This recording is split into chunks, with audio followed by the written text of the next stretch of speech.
BJP की उम्मीदवार बनते ही साध्वी प्रज्ञा सिंह ठाकुर ने रोना शुरू कर दिया है कि आतंकवाद निरोधी दस्ते के मुखिया शहीद हेमंत करकरे ने उन्हें हिरासत में यातनाएं दी, उनके साथ दुर्व्यवहार किया, उन्हें दिन भर पीटा जाता था और इतना पीटा जाता था कि उनका शरीर सुन्न पड़ जाता था। बीजेपी के बड़े नेता भी चीख कर टीवी चैनलों पर कह रहे हैं कि एक साध्वी के साथ इतना बुरा बर्ताव किया गया। ऐसी कोई बहस नहीं होती जिसमें इस बात को बढ़ा चढ़ाकर नहीं पेश किया जा रहा हो। लेकिन आपको ये जानकर आश्चर्य होगा कि ये आरोप झूठे हैं। साध्वी प्रज्ञा सिंह को यातना नहीं दी गई और ये बात सच साबित हो चुकी है, फिर भी रोज इस झूठ को फैलाया जा रहा है। सवाल उठता है कि आखिर क्यों? साध्वी प्रज्ञा सिंह को 2008 में महाराष्ट्र के मालेगांव ब्लास्ट के सिलसिले में गिरफ्तार किया गया था। उन पर ब्लास्ट कराने और इसकी साजिश रचने का आरोप लगा था। इस ब्लास्ट में 6 लोग मारे गए थे। हेमंत करकरे तब महाराष्ट्र एटीएस के प्रमुख थे। करकरे ने प्रज्ञा से पूछताछ की थी। प्रज्ञा और बीजेपी के बड़े नेता लालकृष्ण आडवाणी ने यह आरोप लगाया था कि उसे कठोर यातनाएं दी गई। इन आरोपों की जांच हुई और जांच राष्ट्रीय मानवाधिकार आयोग ने की।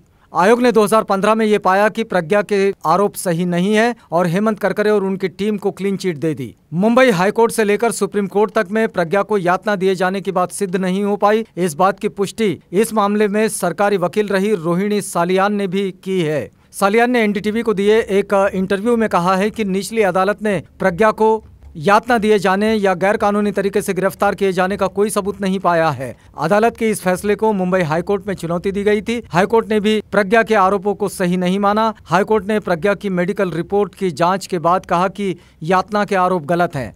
सालियान ने मोदी सरकार बनने के बाद कहा था कि एनआईए ने उन्हें मालेगांव ब्लास्ट में धीरे चलने के लिए कहा था, जिसका अर्थ था कि प्रज्ञा जैसे आतंकवाद के अन्य आरोपियों को भी बचाया जा सके और उन्हें सजा ना मिले।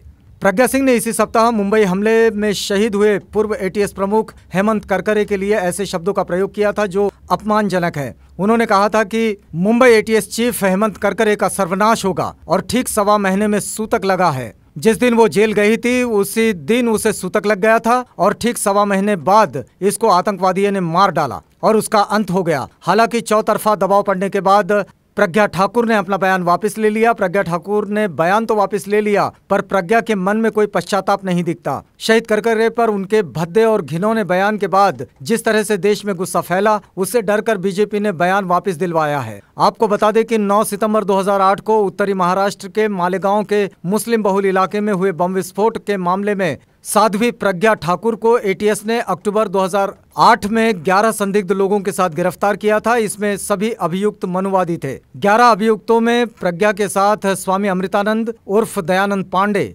सेवानिवृत्त मेजर रमेश उपाध्याय, आर्मी अफसर प्रसाद श्रीकांत पुरोहित के नाम भी शामिल थे। सभी के खिलाफ मुकदमा चलाया गया। इसी बीच 2008 में मुंबई आतंकी हमले में हेमंत करकरे शहीद हो गए। प्रज्ञा ठाकुर को करीब 9 साल तक जेल में रहना पड़ा था। फिलहाल वह मेडिकल ग्राउंड पर जमानत पर बाहर है। उनके खिलाफ मुकदमा चल रहा है। फिर भी बीजेपी ने प्रज्ञा को भोपाल से चुनाव लड़ने का फैसला किया है। आरएसएस की हमेशा तीखी आलोचना करने वाले दिग्विजय सिंह से उनका मुकाबला है।